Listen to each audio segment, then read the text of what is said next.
Hello friends, तो आज हम बात करने वाले हैं सीडीपी के कुछ बहुत ही इंपॉर्टेंट क्वेश्चंस की। ये सारे प्रीवियस ईयर क्वेश्चंस हैं और इसी प्रकार के क्वेश्चन आपको इस बार एग्जाम में देखने को मिलने वाले हैं। 6 सितंबर को आप लोग का एग्ज़ाम है, तो ये सेशन आपके लिए बहुत ही ज़्यादा इंपॉर्टेंट होने वाला है। ध्यान से इसको देखिए और सारे इंपॉर्टेंट क्वेश्चंस को करिए। चलिए फ्रेंड्स, आगे बढ़ते हैं। तो सबसे पहले स्टार्ट करेंगे हम लोग क्वेश्चन नंबर 1 से। तो क्वेश्चन नंबर 1 में क्या बोला गया है? क्वेश्चन नंबर 1 में बोला गया है कि one of the main characteristic of pre-operational thought according to Jean Piaget is which refers to the tendency to focus on one aspect of a situation and neglect other। मतलब यहाँ बात किस चीज़ की करी गई कि जीन पियाजे के अनुसार पूर्व संक्रियात्मक चिंतन की मुख्य विशेषताओं में से एक खालिस्तान है जो किसी स्थिति के एक पहलू पर ध्यान केंद्रित करने और दूसरे की उपेक्षा करने की प्रवृत्ति को प्रदर्शित करता है। मतलब जब हम लोग जीन पियाजे का सिद्धांत पढ़ते हैं तो वहाँ पर जो उसकी सेकंड स्टेज आती है वो आती है पूर्व संक्रियात्मक अवस्था। ठीक है, जिसको कि हम प्री ऑपरेशनल स्टेज भी बोलते हैं, पूर्व संक्रियात्मक। अब पूर्व संक्रियात्मक अवस्था का एक गुण क्या होता है कि इसमें बच्चा क्या होगा, जैसे मान के चलिए एक वस्तु रखी है, ठीक है, जैसे कि मान के चलिए कोई कंपोज बॉक्स है।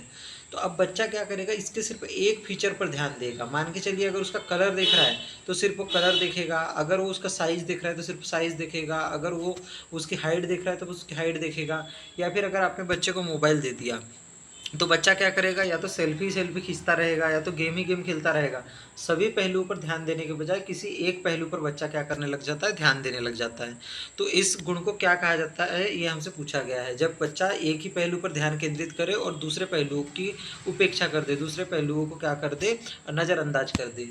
तो इसको क्या कारण परिणाम विश्लेषण बोलेंगे, मतलब कि कॉजेशन बोलेंगे?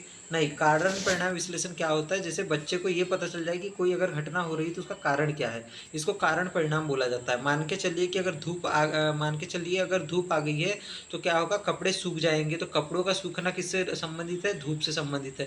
तो ये उसने क्या कर दिया, कपड़ों के सूखने का इसने कारण बता दिया। अगर अगर मान के चलिए वो बहुत थका हुआ है तो इसका मतलब वो क्या निकालेगा कि मैं आज क्या हुआ था स्कूल में, या फिर मैं किसी जगह पर मैंने बहुत काम किया था, या फिर मैं बहुत दौड़ा था, इस वजह से क्या है, मैं थका हुआ हूँ। जैसे मैं बहुत खेल रहा था इसलिए मैं थक गया। मतलब कि किसी भी घटना का अगर वो कारण ढूंढने लग जाए तो इसको क्या बोला जाता है, कॉजेशन बोला जाता है। लेकिन हमको क्या पूछा गया है, हमको ये पूछा गया है कि किसी एक पहलू पर ध्यान केंद्रित करने की चीज़ को क्या कहा जाता है। यहाँ पर बोला गया ट्रांसडक्शन या फिर पारगमनात्मक तर्क, या फिर इसको हम लोग निगमनात्मक तर्क के नाम से भी जानते हैं। तो क्या इस चीज़ की बात करी थी उन्होंने? तो नहीं। अगर हम पहलू पर ध्यान केंद्रित करने की बात करें तो पारगमनात्मक तर्क उसको नहीं बोला जाता, उसको बोला जाता है केंद्रीकरण, सेंट्रेशन। मतलब कि किसी भी चीज़ के एक ही गुण पर बच्चे की नज़र होना, केवल एक ही वस्तु पर ध्यान देना, अन्य जो उसके गुण है उनको क्या कर जाता है, बच्चा भूल जाता है। ठीक है, तो इस चीज़ को हमको याद रखना है कि केंद्रीकरण का बच्चे में किस समय पे पाया जाता है गुण। अगर स्टेज मतलब बात करें तो प्री ऑपरेशनल स्टेज में, और उम्र उसकी क्या होती है, 2 से 7 वर्ष होती है। और ये जो मतलब ये किसके संबंधित सिद्धांत है, जीन पियाजे के सिद्धांत से संबंधित है। अगर आपको जीन पियाजे का सिद्धांत पढ़ना हो तो मेरे चैनल पर आप प्लेलिस्ट में जाकर देख सकते हैं, आपको वहाँ पे जीन पियाजे का सिद्धांत मिल जाएगा। आगे बढ़ेंगे। क्वेश्चन नंबर 2, क्या बोला गया है कि प्रारंभिक बाल्यावस्था में जो वृद्धि खालिस्तान और सोच खालिस्तान होती है, जबकि मध्य बाल्यावस्था में वृद्धि खालिस्तान और सोच खालिस्तान होती है।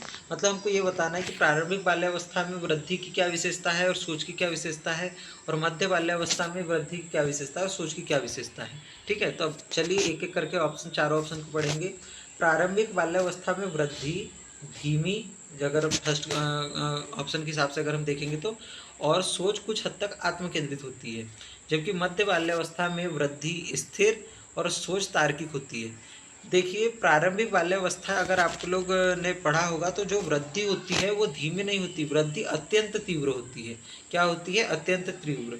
मतलब कि बच्चा अगर शारीरिक रूप से कहिए या फिर लैंग्वेज के रूप से कहिए, भाषाई रूप से कहिए, मानसिक रूप से कहिए, हर स्थिति में क्या होता है, बहुत ही तेज गति से बढ़ता है, अत्यंत तीव्र गति से। तो ये धीमा तो नहीं होगा।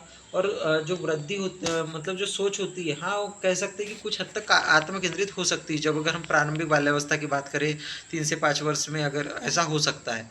और क्या बोला गया कि मध्य बाल्यावस्था में वृद्धि स्थिर होती है। देखिए, स्थिर तो नहीं होती, हाँ कुछ हद तक धीमी हो सकती है, लेकिन स्थिर किसी भी स्टेज में जो हमारी वृद्धि है वो नहीं होती है, ठीक है। तो ये चीज़ अपने को हम लोग को याद रखनी है। और सोच क्या होती है, सोच तार्किक हो जाती है। हाँ, हम कह सकते हैं कि इसमें सोच तार्किक हो जाती है, ठीक है। आगे बढ़ेंगे। अब इसमें क्या बोला गया है कि प्रारंभिक बाल्यावस्था में वृद्धि स्थिर और सोच कुछ हद तक आत्मकेंद्रित हो जाती है, जबकि मध्य बाल्यावस्था में वृद्धि धीमी और सोच तार्किक हो जाती है। तो अगर हम देखें ऑप्शन के हिसाब से, तो यहाँ पर बोला गया है कि जो सोच है कुछ हद तक आत्मकेंद्रित होती है, ये भी बात सही है। और मध्य बाल्यावस्था में सोच तार्किक हो जाती है, ये भी बात सही है।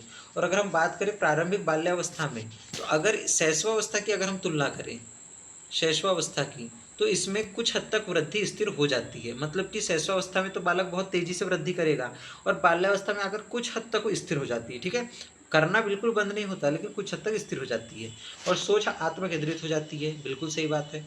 और मध्य बाल्यावस्था में जो वृद्धि है वो धीमी हो जाती है। मतलब मध्य बाल्यावस्था में जो अपेक्षाकृत जो वृद्धि है वो धीमी हो जाती है, ठीक है। अगर आप शैशवावस्था की स्टेजेस की बात करेंगे, तो उसके बाद जो वृद्धि होती है थोड़ी थोड़ी धीमी होने लग जाती है, और बाद में किशोरावस्था में बहुत तेज होती है। तो हाँ, बिल्कुल सही बात है। और सोच तार्किक हो जाती है 100%। मतलब कि हमारा जो ऑप्शन नंबर 2 है वो क्या हो जाएगा, सही हो जाएगा। आगे के लेकिन ऑप्शन देख लेते। इसमें क्या बोला गया है कि प्रारंभिक बाल्यावस्था में वृद्धि स्थिर हो जाती है और सोच तार्किक हो जाती है। नहीं, प्रारंभिक बाल्यावस्था में सोच तार्किक नहीं होती, आत्मकेंद्रित होती है। और यहाँ भी तार्किक दिया हुआ है सोच के बारे में, तो ये भी गलत हो जाएगा, ठीक है। तो आगे बढ़ेंगे। इसका तो ऑप्शन नंबर मैंने आपको बता ही दिया है 2। आगे बढ़ते। क्वेश्चन नंबर 3 में बोला गया है कि कौन सा इनमें से जो कौशल दिया गया है ये स्थूल गति कौशल है। स्थूल गति कौशल कौशल कितने प्रकार के होते हैं, 2 प्रकार के। एक क्या होता है, सूक्ष्म गतिक कौशल, जिसको कि फाइन मोटर स्किल्स बोला जाता है। और एक होता है स्थूल गतिक कौशल, जिसको कि ग्रॉस मोटर स्किल बोला जाता है, ठीक है। अगर हम बात करें इनकी दिशा क्या होती है, मतलब दोनों में पहले क्या विकसित होता है, तो दोनों में सबसे पहले हमारे अंदर जो कौशल विकसित होता है वो ग्रॉस मोटर स्किल होती है, मतलब कि स्थूल गतिक कौशल। और उसके बाद होता है सूक्ष्म गतिक कौशल, तो G to F जाता है, ठीक है। अगर हम बात यहाँ पर हमको बोला कि स्थूल गति कौशल और सूक्ष्म गति, मतलब स्थूल गति कौशल कौन सा है। सबसे पहले सूक्ष्म गति कौशल क्या होगा, जिसमें हमारी छोटी मांसपेशी का यूज होगा। जैसे हमारे हाथ की उंगली है, ये वाली जो मांसपेशियाँ है, हमारे पैर की उंगली वाली मांसपेशियाँ है, इनका उपयोग होता है। स्थूल गति कौशल में क्या होता है, शरीर की बड़ी मांसपेशियाँ, जैसे जो हमारी ये भुजा होगी, या फिर जो हमारे पैर की जो मांसपेशियाँ होगी, उनका यूज होगा, ठीक है। तो उसको क्या बोलेंगे हम लोग, स्थूल गति कौशल बोलेंगे। अब हमसे क्या बोला गया कि स्थूल गतिक कौशल कौन सा है, मतलब कि जिसमें बड़ी मांसपेशियों का उपयोग होता हो। तो एक बोला गया बुनाई। बुनाई आपने देखी होगी, जैसे 2 वो सलाई के तारों के द्वारा करी जाती है। तो ये जो बुनाई होती है ना, ये क्या होती है, बुनाई हमारे हाथों के उंगलियों के मदद से करी जाती है। तो ये किसके अंतर्गत आती है, सूक्ष्म गति कौशल के अंतर्गत आती है, ठीक है। लेकिन हमको क्या पूछा गया, स्थूल गति कौशल। एक कागज पर एक बड़े आयत की रूपरेखा के अनुसार काटना। मतलब आपने क्या किया, एक रूपरेखा है, मान के चलिए आयत की, कि इतने लंबा, मान लीजिए 10 मीटर लंबाई, 5 मीटर चौड़ाई, और आपको उसको कागज पर काटना है। तो क्या करोगे, आप उंगलियों के प्रयोग से काटोगे, सीजर का भी प्रयोग करोगे, या फिर किसी अन्य चीज़ का ब्लेड के भी उपयोग से करोगे, तो उंगलियों के द्वारा ही तो करोगे, और या फिर हथेलियों के द्वारा करोगे, जो कि सूक्ष्म पेशियाँ है, ठीक है। तो ये भी सूक्ष्म गतिक कौशल में आ जाएगा। एक कागज पर वृत्त की रूपरेखा के अनुसार काटना। मतलब आपने क्या किया, वृत्त को क्या करा, रूपरेखा के अनुसार काटा, तो ये भी काय में आ जाएगा, सूक्ष्म गतिक कौशल में आ जाएगा। लेकिन ये जो तैरना है, तैरने में आपके हाथ और पैर की बड़ी बड़ी मांसपेशियों का उपयोग होता है। तैरते हुए व्यक्ति को आपने देखा होगा कि दोनों हाथों का उपयोग करता है, दोनों पैरों का उपयोग करता है, अपनी पूरी बॉडी का उपयोग करता है। मतलब वो क्या करता है, बड़ी मांसपेशियों का, जो बड़ी मसल्स है, उनका उपयोग करता है, ठीक है। तो ये किसके अंतर्गत आ जाएगा, ये आ जाएगा स्थूल गतिक कौशल के अंदर। तो ऑप्शन नंबर हमारा कौन सा, 2 सही हो जाएगा, ठीक है। आगे बढ़ते हैं। यहाँ क्या बोला गया कि भौतिक वृद्धि और विकास के खालिस्तान सिद्धांतों का पालन करते हैं।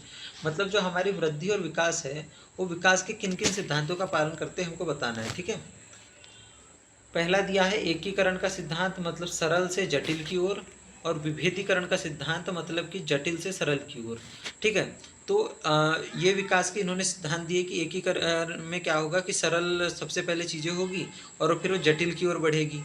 और विभेदीकरण में क्या होगा, जटिल से चीज़ें सरल की ओर जाएगी। तो देखिए अगर एकीकरण की बात करें तो फिर भी ठीक है, ये विभेदीकरण जैसा कोई सिद्धांत होता नहीं है जो जटिल से ऐसा सरल की तरफ जाता हो। ऐसा तो होगा नहीं बॉडी में कि सबसे पहले क्या हुआ, हम लोग के सबसे जटिल अंग पहले डेवलप हो गए, मान के चलिए हमारा जो जटिल सोचने की क्षमता है वो सब डेवलप हो गई, और फिर उसके बाद छोटी चीज़ें सोचने की क्षमता डेवलप हुई, या फिर बड़ी मांसपेशियाँ जटिल मांसपेशियाँ पहले विकसित हो गई और बाद में सरल हुई। बॉडी जन्म से ही क्या होता है, सरल से जटिल की ओर बढ़ती है। ठीक है, तो ये हमारे विभेदीकरण गलत हो जाएगा। लास्ट में क्या बोला गया, फिर यहाँ विभेदीकरण की बात करेगी तो लास्ट वाला भी गलत हो जाएगा। समीपस्थ दूरस्थ ऊपर से नीचे और शीर्षगामी मतलब आंतरिक से बाहर। मतलब कि समीपस्थ दूरस्थ मतलब कि ऊपर से नीचे का विकास, और शीर्षगामी मतलब आंतरिक से बाहरी। तो इसने क्या किया, उल्टा कर दिया है। समीपस्थ दूरस्थ मतलब क्या होगा, आंतरिक से बाहरी, मतलब समीप से दूर जा रहा है, मतलब कि आंतरिक अंग से बाहरी अंग तक जा रहा है। ठीक है, और शीर्षगामी मतलब कि शीर्षगामी का मतलब क्या होता है, ये होता है शीर्ष, और इसके नीचे, तो शीर्षगामी मतलब क्या होता है, ऊपर से नीचे की ओर विकास। यहाँ उल्टा कर दिया तो ये गलत हो जाएगा। हमारा सही ऑप्शन है क्वेश्चन मतलब ऑप्शन नंबर 2।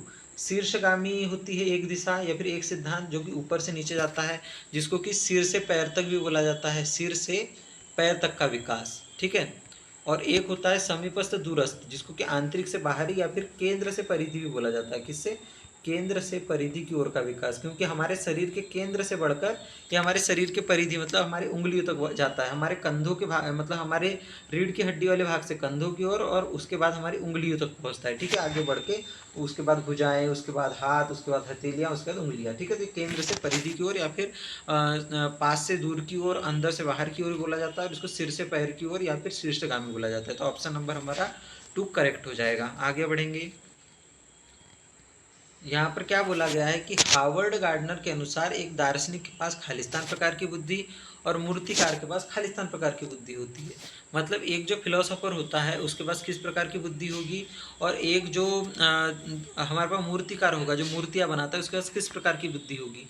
तो आप लोग जानते हो कि जो दार्शनिक होता है वो क्या है होता है, अपने अंदर की चीज़ों को बहुत अच्छे समझता है, अपने विचारों को, भावनाओं को, अपने मन को, अपने विचारों को, अपने संवेदनाओं को, अपने संवेगों को, इन सब चीज़ों को, इमोशंस को बहुत अच्छे समझता है। तो उसके अंदर किस प्रकार की बुद्धि होगी, उसके अंदर होगी अंतः व्यक्ति बुद्धि। अंतः व्यक्ति को क्या बोला जाता है, इंट्रापर्सनल। इंट्रापर्सनल मतलब जो अपने सेल्फ के बारे में ज़्यादा जानता है, जो अपने खुद के बारे में ज़्यादा जानता है। और यहाँ पे इंटरपर्सनल दिया, तो इंटरपर्सनल मतलब होता है दूसरों के बारे में जानना। वो हमारे फ्रेंड्स हो सकते हैं, हमारे फैमिली मेम्बर्स, नेबर्स, इन सब के बारे में अगर हम जान रहे हैं, जैसे नेता लोग पब्लिक के बारे में बहुत अच्छे से जानते हैं, तो उनके अंदर कौन सी बुद्धि होगी, अंतर व्यक्ति। अंतर व्यक्ति का मतलब जो खुद के बारे में जानते हैं। और दार्शनिक किसके बारे में सबसे ज़्यादा जानते हैं, अपने बारे में, अपने मन के बारे में। ठीक है, और मूर्तिकार में किस प्रकार की बुद्धि होगी, स्थानिक। मूर्तिकार में स्पेशियल इंटेलिजेंस होती है, मतलब कि उनको जो स्पेस हो गया, उनको जो डायरेक्शन हो गई, दिशा जिसको कि बोला जाता है, इन सब के बारे में बहुत अच्छी नॉलेज होती है। तभी तो वो एक मूर्ति मतलब एक पत्थर को अपने हिसाब से काट करके क्या कर लेते, एक मूर्ति में डेवलप कर लेते, क्योंकि उनको समझ है कि अगर मैं इस तरीके से काटूंगा, इस तरीके से इसका शेप बनाऊंगा, ऐसे करूंगा, तो क्या होगी, एक मूर्ति एक व्यक्ति का या फिर एक किसी जानवर का या किसी ईश्वर की मूर्ति का शेप ले लेगी। तो उसके अंदर कौन सी होती है, स्थानिक बुद्धि होती है। जैसे बोला गया कि दार्शनिक के पास यहाँ पर भाषिक बुद्धि, तो गलत हो जाएगा, भाषिक बुद्धि नहीं होती। और मूर्तिकार में कोई अंतर व्यक्ति बुद्धि थोड़ी ना होती, किसी दूसरे को समझ थोड़ी ना लेता है वो आसानी से। और फिर बोला गया कि हार्वर्ड गार्डनर को स्थानिक होती है, और मूर्तिकार के पास अंतः व्यक्ति होती है, ये भी गलत हो जाएगा। दार्शनिक के पास स्थानिक बुद्धि थोड़ी ना होती है, वो कोई स्पेस की बहुत अच्छी या फिर दिशाओं की अच्छी समझ नहीं होती। हमारा ऑप्शन नंबर कौन सा हो जाएगा, 3 सही हो जाएगा। आगे बढ़ेंगे। क्वेश्चन नंबर 6 में क्या बोला गया है कि अनुभवात्मक अधिगम किस पर बल देता है। मतलब कि जो एक्सपीरियंशियल लर्निंग है, एक्सपीरियंशियल लर्निंग मतलब क्या होता है, जो हम अनुभव के द्वारा प्राप्त करते हैं। ठीक है, अनुभव के द्वारा जो हमारे अंदर क्या आती है, अनुभव के द्वारा जो हम अधिगम करते हैं वो किस पर बल देगा। ठीक है, बच्चों के अधिगम पर, शिक्षक के नियंत्रण पर, मतलब कि जो बच्चे सीख रहे हैं उस पर क्या हो, शिक्षक का नियंत्रण हो। जो बच्चे मतलब जो शिक्षक सिखाना चाहता है वही बच्चे सीखे, वो जो सिखाना नहीं चाहता वो ना सीखे। तो बच्चों के मतलब शिक्षक के नियंत्रण की बात तो नहीं कर रहा है। ठीक है, अनुभवात्मक अधिगम बच्चों के नियंत्रण की बात शिक्षक द्वारा ये नहीं करता। ठीक है, और क्या बोला गया है यहाँ पर, सीखने में पुनर्बलन की भूमिका पर। अगर आपको री शब्द कहीं भी दिख जाए और वो ऑप्शन में अगर आपसे रीइंफोर्समेंट अगर सही है के बारे में पूछा है तो बाल विकास में या पेडागोजी में ज़्यादातर रीइंफोर्समेंट गलत ही होता है। ठीक है, आप लोग देख लीजिएगा कि ये एक नेगेटिव वर्ड है। हमको बच्चों को पुनर्बलन नहीं देना होता, हमको बच्चों को एक्सपीरियंस देना होता है, हमको बच्चों को फ्री हैंड देना होता है, हमको बच्चों को क्या होती है एक आज़ादी देनी होती है उनको सीखने की, जिस प्रकार से वो सीखना चाहते हैं उस चीज़ की। ठीक है, तो ये गलत हो जाएगा। सीखने पुनर्बलन की कोई भूमिका नहीं होती और ना ही शिक्षक नियंत्रण करना चाहता है। फिर क्या बोला गया है कि आलोचनात्मक प्रतिबिंबन के महत्व पर, मतलब कि इम्पोर्टेंस ऑफ क्रिटिकल रिफ्लेक्शन। तो इम्पोर्टेंस ऑफ क्रिटिकल रिफ्लेक्शन का मतलब क्या होता है कि बच्चा किसी भी चीज़ को एक आलोचनात्मक तरीके से देखे, एक क्रिटिकल रूप से देखे। बच्चा क्या हो डायरेक्ट किसी चीज़ पर विश्वास ना करे, बच्चा क्या करे उसको अपने से अनुभव करके देखे कि किस प्रकार से ये चीज़ कैसे काम कर रही है। अगर मान के चलिए झरने भी देखने जा रहा है तो ये समझे कि झरने कैसे बन रहे हैं, कैसे पानी नीचे गिर रहा है, क्या इस स्थान पर क्या चीज़ है। ये अनुभवात्मक अधिगम उसके द्वारा उसको क्या होगा, प्राप्त होगा। ठीक है, तो ये चीज़ सबसे सही है। आलोचनात्मक प्रतिबिंबन होना चाहिए, मतलब बच्चे में क्रिटिकल रिफ्लेक्शन होना चाहिए। कोई चीज़ घटित हो रही है तो क्यों हो रही है, बच्चा उसके पीछे कारण को समझे। अधिगम को एक प्रक्रिया के बजाय एक उत्पाद के रूप में देखने पर तो बिल्कुल नहीं, अधिगम एक प्रक्रिया है न कि उत्पाद है। तो हमको प्रक्रिया के बजाय उत्पाद की ओर नहीं बल्कि उत्पाद के बजाय प्रक्रिया के रूप में देखना चाहिए अधिगम को। तो ये भी गलत हो जाएगा, हमारा ऑप्शन नंबर 3 सही हो जाएगा। आगे बढ़ेंगे। यहाँ पर क्या बोला गया है कि बच्चों में समस्या समाधान कौशल को बढ़ाने के लिए निम्न में से कौन सा प्रभावी तरीका है। मतलब आपको बच्चों में क्या करना है, प्रॉब्लम सॉल्विंग बढ़ाना है। प्रॉब्लम सॉल्विंग मतलब कि बच्चे किसी भी प्रकार की समस्या अगर उनके सामने आए तो बच्चे क्या कर सके, उसको सॉल्व कर सके। प्रॉब्लम सॉल्विंग को हम इसीलिए बढ़ाते हैं ताकि बच्चा क्या कर सके, अपने सामने आने वाली समस्याओं को सॉल्व कर सके। तो हमको उसके लिए अगर उनको तैयार करना है, उनके समस्या समाधान कौशल को बढ़ाना है तो हमको क्या करना चाहिए, स्वतंत्र चिंतन को हतोत्साहित करें और घोषणात्मक ज्ञान पर ध्यान केंद्रित करें। मतलब कि डिस्करेज करिए इंडिपेंडेंट थिंकिंग को। मतलब बच्चा क्या हो रहा है, स्वतंत्र होकर सोच रहा है, बिना किसी बर्डन के, बिना किसी पूर्वाग्रह के सोच रहा है। और अपने बच्चे को क्या किया, उसको हतोत्साहित कर दिया, डीमोटिवेट कर दिया, डिस्करेज कर दिया।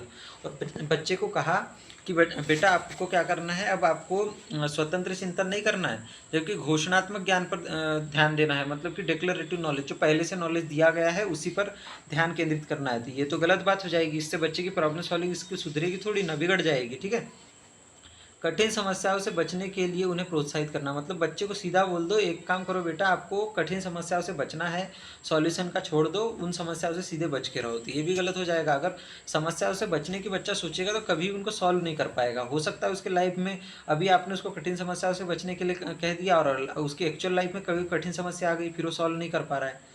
उन्हें समस्याओं के तैयार समाधान उपलब्ध कराए। मतलब आपने क्या किया, बच्चे को पहले से जो समस्या का समाधान दिया हुआ था वो उसको अवेलेबल करवा दिया और उसको उपलब्ध करवा दिया। आपने बच्चे को बोला बेटा ज़्यादा दिमाग मत लगाओ, ये सॉल्यूशन दिया गया है, इसके हिसाब से चलो। तो इससे ही बच्चे की स्किल क्या होगी, बिगड़ जाएगी समस्या समाधान की। जब बच्चे को पहले से ही आप बनाकर दे दोगे सॉल्यूशन तो बच्चा खुद कहाँ से उसका सॉल्यूशन निकालना सीखेगा। और लास्ट में क्या बोला गया है कि उन्हें बुद्धि मंथन करने और सहज अनुमान लगाने के अवसर दे।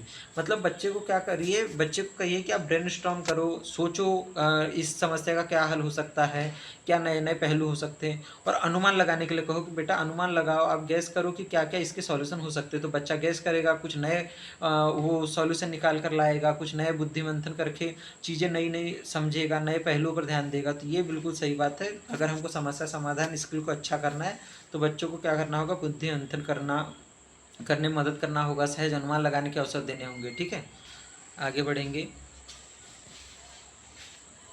यहाँ पर क्या बोला गया है कि ये अभिकथन और कारण वाला क्वेश्चन है। इसमें क्या होता है, एक अभिकथन दिया होता है और एक कारण दिया होता है।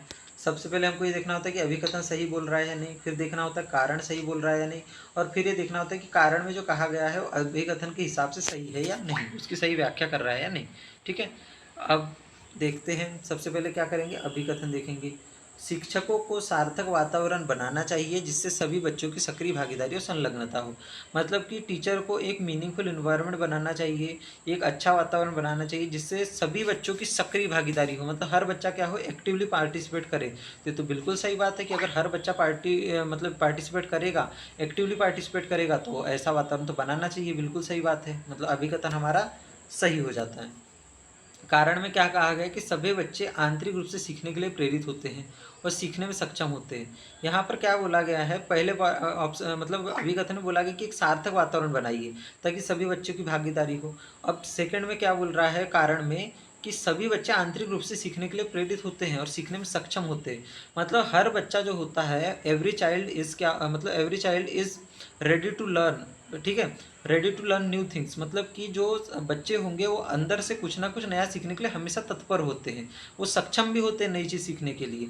बस आपको क्या करना होगा, एक वातावरण होना चाहिए आपके पास। अगर मान के चलिए आप बच्चे को क्या करोगे, एकदम ख़राब तरीके से पढ़ाओगे, ख़राब तरीके की पुस्तकों से पढ़ाओगे, अच्छी तरीके से नॉलेज नहीं दोगे, अच्छे से एक्सप्लेन नहीं करोगे और फिर बोलोगे कि बच्चा कुछ नहीं सीख पा रहा है, तो इसमें गलती बच्चे की नहीं है, इसमें आपकी है। बच्चा हर प्रकार से कुछ ना कुछ सीखने के लिए हमेशा प्रेरित रहता है। बस आपको उस वो जो सीखना चाह रहा है उसको इंटरेस्टिंग वे में सिखाना होगा। जो आप सिखाना चाह रहे हो उसको एक अलग तरीके से सिखाना होगा, जिससे बच्चे क्या करे, सीख सके। वो खेल खेल में सिखाना होगा, किसी भी अलग तरीके से, ठीक है।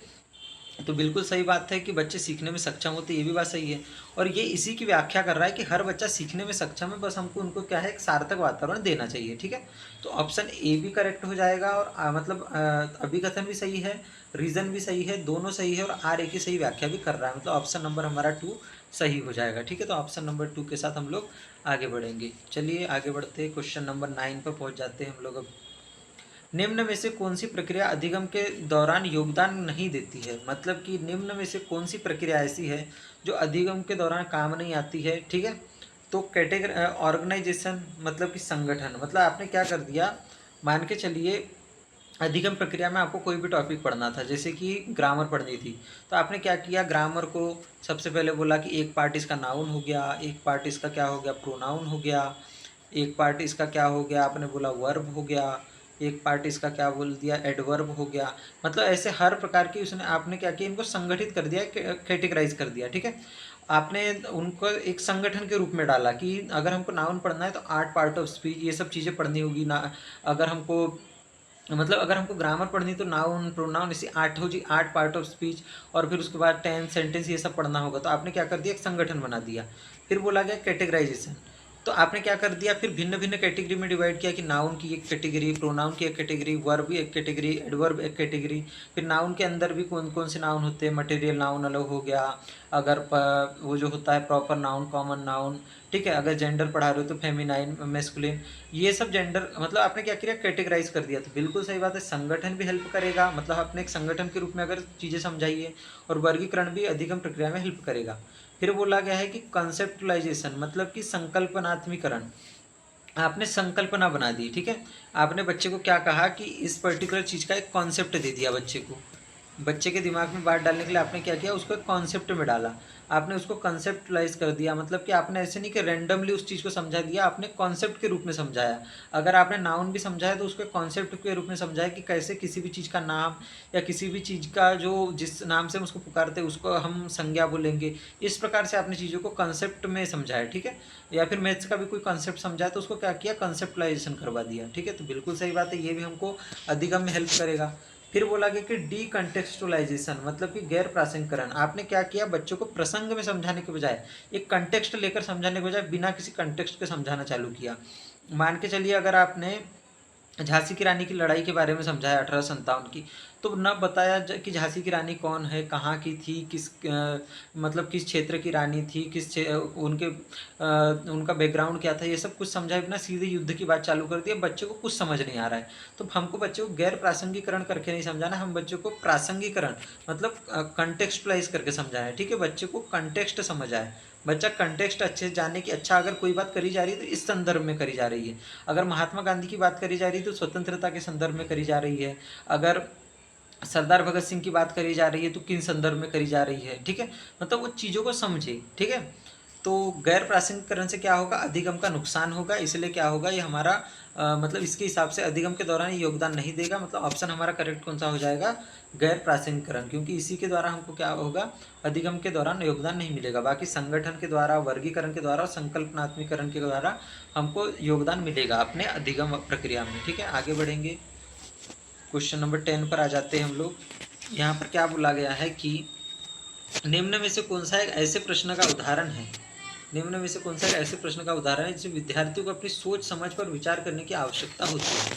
मतलब कि ऐसा कौन सा, मतलब ये 4 ऑप्शन दिए गए हैं, इसमें हमको बताना है कि अगर हम कौन सा टाइप का अगर क्वेश्चन पूछेंगे तो बच्चे की सोच पर ज़्यादा प्रभाव पड़ेगा, बच्चा ज़्यादा डीप जाकर सोचेगा। हमने पूछा वाक्य में संज्ञा और क्रिया के बीच क्या संबंध है। मतलब अगर हमने देखा कि राम बाजार जाता है और हमने ये प्रश्न पूछा कि बेटा बताओ कि इसमें जो राम है संज्ञा और ये जो जाना क्रिया है, इनके बीच में क्या संबंध है। तो क्या इससे बच्चे की कोई क्रिटिकल थिंकिंग या फिर विचार करने की, सोच करने की योग्यता डेवलप होगी। वो सीधा बता देगा कि सर राम और बाजार के बीच, मतलब जाने के बीच ये संबंध है कि राम बाजार जा रहा है, मतलब ये उनके बीच में संबंध हो गया। ये तो मतलब ये कोई बात नहीं हुई। मतलब ये बच्चे की सोच को या फिर बच्चे की कोई थिंकिंग को बहुत अच्छे से डेवलप कर दे, विचार प्रक्रिया को कुछ अच्छा बना दे, ये तो संभव नहीं है। ठीक है, तो ये गलत हो जाएगा। क्रिया की परिभाषा क्या है, तो क्रिया की परिभाषा सीधा बता देगा कि जो भी कार्य होने का, मतलब जो भी कार्य होने का बोध कराती है वो क्रिया कहलाती है। मतलब एक ऐसी चीज़ है जो आपने पढ़ाई हुई है और बच्चा उसी से याद करके बता देगा। तो इसमें बच्चे की कोई थिंकिंग डेवलप नहीं होगी। इसमें बच्चा क्या होगा, सीधे से जो याद किया है, जो पढ़ाया गया है उसको रिपीट कर देगा। तो ये भी बच्चे के सोच और विचार करने की प्रक्रिया में कोई योगदान नहीं देगी। ठीक है, अब आप क्रिया को वर्तमान काल में कैसे बदल सकते हैं। अगर आप देखेंगे तो ये क्वेश्चन आपको लग सकता है कि चलिए भाई थोड़ा सा दिमाग पर जोर देने वाला है, लेकिन इससे भी बच्चे की सोच और विचार करने की प्रक्रिया बहुत हद तक नहीं बदलेगी, क्योंकि ये भी क्वेश्चन ऐसा है जो पढ़ाया गया है और बच्चा उसके हिसाब से उत्तर देगा। ठीक है, और लास्ट में बोला गया कि कक्षा के शुरुआत से क्रियाओं के उपयोग के बारे में आपकी समझ कैसे बदली। मतलब आपने जब से क्लासेस शुरू हुई थी तो आप क्रियाओं के उपयोग के बारे में आपकी सोच कैसे बदली, आप उनके उपयोग को कैसे, आपने उनके उपयोग को कैसे बदला, उपयोग के बारे में आपकी समझ भी कैसे बदल पाई। अगर ऐसा प्रश्न पूछोगे तो बच्चे को क्या होगा, इसके बारे में बच्चे को एक सोचना पड़ेगा कि मेरी सोच कैसे बदली है, अपना आत्मचिंतन करना पड़ेगा, अपने बारे में सोचना पड़ेगा कि मेरी थिंकिंग में क्या अंतर आया। ठीक है, तो ये सबसे बढ़िया ऑप्शन होगा जो अपने थिंकिंग में एक परिवर्तन लाएगा। आगे बढ़ेंगे। 11 नंबर क्वेश्चन, यहाँ क्या बोला गया कि निम्न में से कौन सा विफलता के लिए आंतरिक आरोपण का एक उदाहरण है।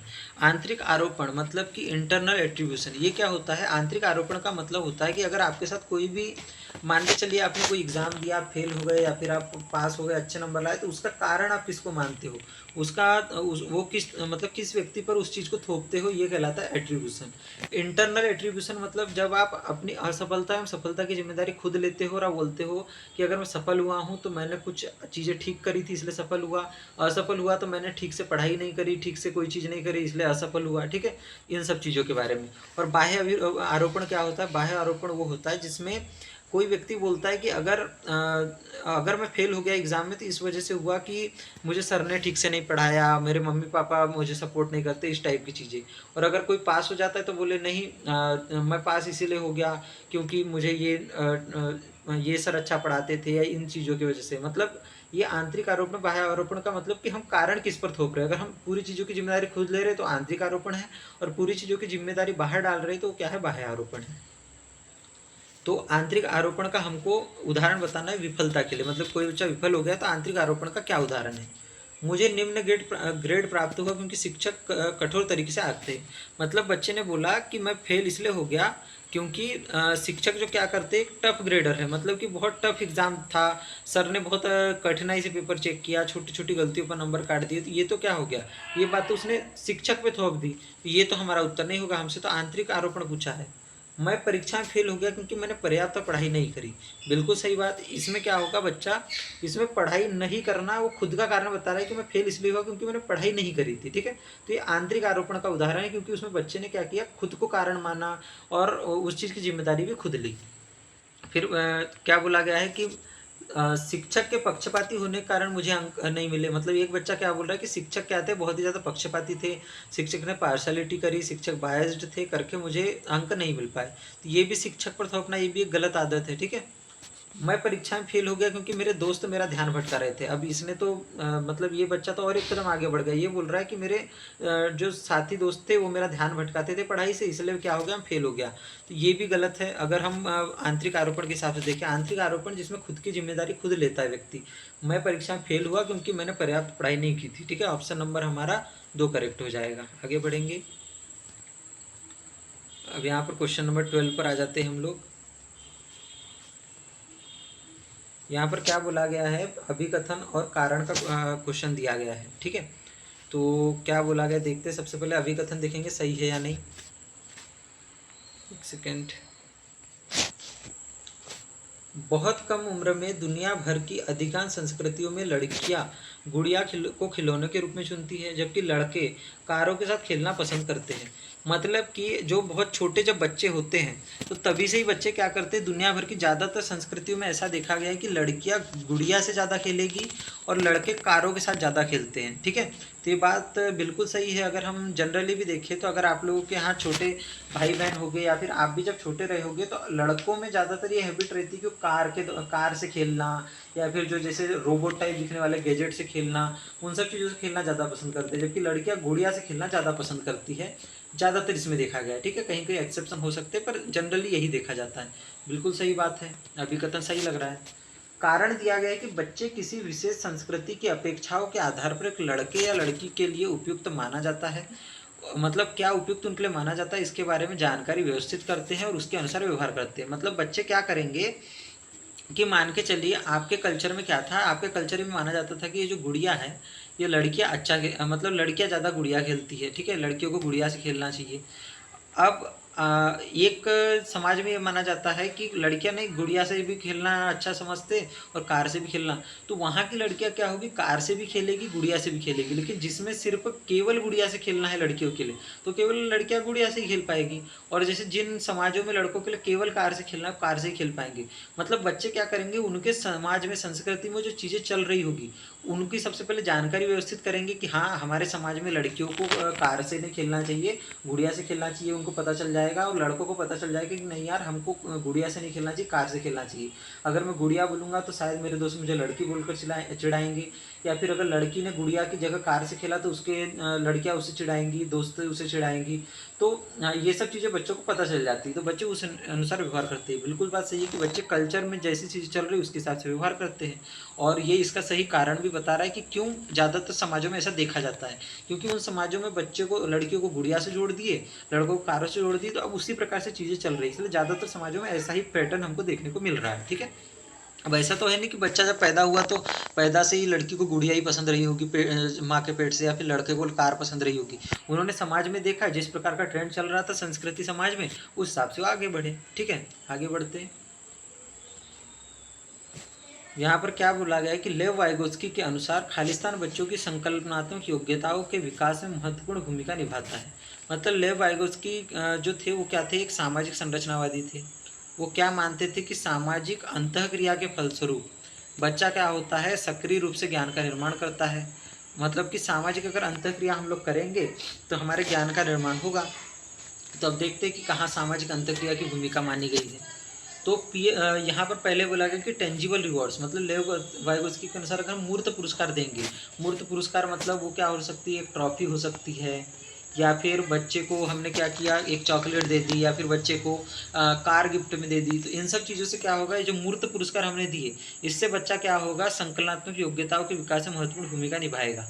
तो जो पुरस्कार की बात करते हैं, पुरस्कार की बात कभी भी रचनावादी लोग नहीं करते, और लेव वाइगोत्स्की रचनावादी थे। पुरस्कार की बात व्यवहारवादी लोग करते। ठीक है, तो ये इनके हिसाब से तो गलत हो जाएगा। उन्होंने कभी भी ये नहीं कहा था कि मूर्त पुरस्कार देने से या फिर जैसे हम लोग जो अवार्ड देते हैं उनसे बच्चे की मतलब संकलनात्मक योग्यता बढ़ेगी। ठीक है, यहाँ पर क्या बोला गया कि मानकीकृत पाठ्यक्रम स्टैंडर्डाइज करिकुलम, मतलब कि स्टैंडर्डाइज करिकुलम का उपयोग अगर हम करेंगे तो बच्चे की संकलनात्मक योग्यता बढ़ेगी। बिल्कुल नहीं, अगर आप मानकीकृत पाठ्यक्रम का उपयोग करोगे तो हो सकता है हर प्रकार का बच्चा उसको समझ ना पाए। कोई बच्चे बहुत तेज़ दिमाग होते हैं, हो सकता है वो समझ जाए, जो निम्न स्तर के बच्चे होते हैं या मध्यम स्तर के वो इसको ना समझ पाए। तो मानकीकृत पाठ्यक्रम की कभी भी उन्होंने सपोर्ट नहीं किया। फिर क्या बोला गया है कि सामाजिक अलगाव, मतलब कि आपने क्या किया, सोशल आइसोलेशन कर दिया, एक बच्चे को उसके समाज से अलग कर दिया, उसके दोस्तों से भाई बहनों से अलग कर दिया। तो क्या उसके संकल्पनात्मक योग्यताओं के विकास में भूमिका इसकी रहेगी? बिल्कुल नहीं रहेगी, ये उसको नकारात्मक रूप से प्रभावित करेगा। फिर बोला गया है सहकर्मी सहयोग। बिल्कुल सही बात है, अगर पीयर कोलेब्रेशन रहेगा, हमारे जो साथी है वो हमारा साथ देंगे तो इससे हमारी संकल्पनात्मक योग्यता बढ़ेगी। ये किसने कहा था? लेव वाइगोत्स्की ने, क्योंकि वो मानते थे कि सामाजिक रूप से अगर हम लोग सक्रिय रहे, सामाजिक रूप से अंतःक्रिया करें तो हमारे जो संकलनात्मक योग्यताओं में, हमारे संज्ञानात्मक योग्यताओं में क्या होगी, वृद्धि होगी। तो इनके हिसाब से बिल्कुल सही हो जाएगा। आगे बढ़ेंगे, क्वेश्चन नंबर 14। इसमें क्या बोला गया है कि लेव वाइगोत्स्की, फिर से लेव वाइगोत्स्की के अनुसार के सिद्धांत के अनुसार आंतरिक वाक, मतलब जो हमारी इनर स्पीच है या फिर जिसको प्राइवेट इनर स्पीच भी बोला जाता है, वो मतलब उसकी क्या विशेषता है चारों ऑप्शन में, हमको ये बताना है, ठीक है। तो बच्चों के लिए काल्पनिक दोस्त के साथ संप्रेषण करने का तरीका है, मतलब जो बच्चे खुद से जो बात करते हैं तो उनका एक तरीका है ताकि वो अपने एक काल्पनिक दोस्त जो कि उनके मन में है उससे बात कर सके। तो ऐसा तो होता नहीं है, ऐसे में तो बच्चे को थोड़ा पागल बोलने लग जाएंगे हम लोग, ठीक है। तो कोई काल्पनिक दोस्त नहीं होता है, इसकी बात भी उन्होंने नहीं करी थी। काल्पनिक दोस्त से संप्रेषण करने का तरीका नहीं है नर स्पीच। संज्ञानात्मक अपरिपक्वता का प्रतीक है। देखिए, ये जो डेवलपमेंटल डिले या सॉरी कॉग्निटिव इमेच्योरिटी का जो संकेत बताया था, ये बताया था इसने जीन पियाजे ने, ठीक है। मतलब कि जो माना है ना कि संज्ञानात्मक अपरिपक्वता का प्रतीक, ये माना था किसको, आंतरिक वाक को, लेकिन किस आंतरिक वाक को, लेकिन किसने आंतरिक वाक को संज्ञानात्मक अपरिपक्वता का जो प्रतीक है वो माना था जीन पियाजे ने, न कि वाइगोत्स्की ने। हमको वाइगोत्स्की के अनुसार पूछा गया है। विकासात्मक देरी का संकेत है, बिल्कुल नहीं। अपरिपक्वता या विकासात्मक देरी का संकेत वाइगोस्की ने नहीं माना है। उन्होंने इसे माना है बच्चों के अपनी सोच को नियंत्रित करने का एक तरीका। मतलब ये मानते थे कि जो इनर स्पीच है या फिर जिसको कि प्राइवेट स्पीच भी बोला जाता है, इनर स्पीच, ये क्या करता है, सेल्फ रेगुलेशन का काम करता है। मतलब कि बच्चे को सेल्फ मतलब अपने आप को रेगुलेट करने का, अपने विचारों को रेगुलेट करने का मौका मिलता है। मतलब बच्चा अपने विचारों को क्या कर सकता है, विनियमित कर सकता है, अपने विचारों को क्या कर सकता है, सोच को, विचारों को नियंत्रित कर सकता है, ठीक है।